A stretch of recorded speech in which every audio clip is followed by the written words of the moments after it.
Good morning, my organic kiddos.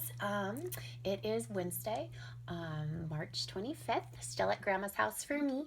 Heading back to Ventura with the kids today. And hope you guys are all safe and sound with your families, making it through this very, very crazy, interesting time.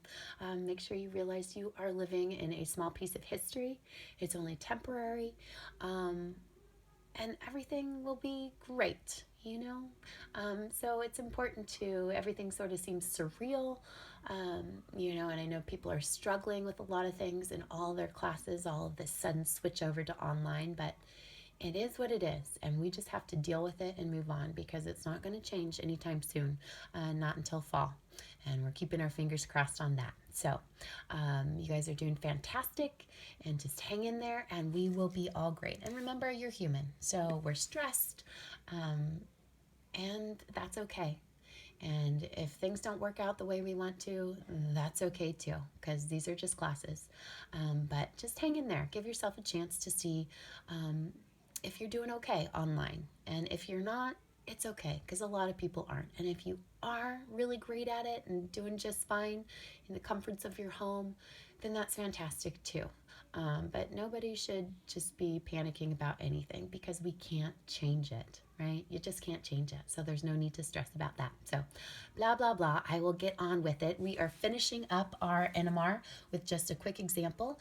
Your job is to make sure that you're finishing our packet here. And then we will be having an NMR quiz next week. So we've got an NMR quiz on Monday. Okay, so we're going to have a NMR quiz. We'll probably take 1 or 2 NMR quizzes because we're spending a lot of time with it. This is excuse me, tongue twisted.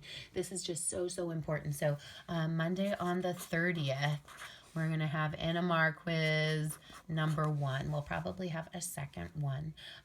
So make sure you've got that scheduled. At class time, everything's at normal class time to keep it fair and consistent. So these are still our scheduled times for the class. So anyway, I will send you an announcement about that, but let's finish up something in here that I wanted to talk about. So here we've got integrated spectra, meaning the previous example we did in the last video, it even brought up mass spec, and it had IR in it and NMR. So looking at all these different tools that we know about. So up here we have our IR, right? So again, you shouldn't have to label everything in here, and we don't want to go bond crazy, but there should be one thing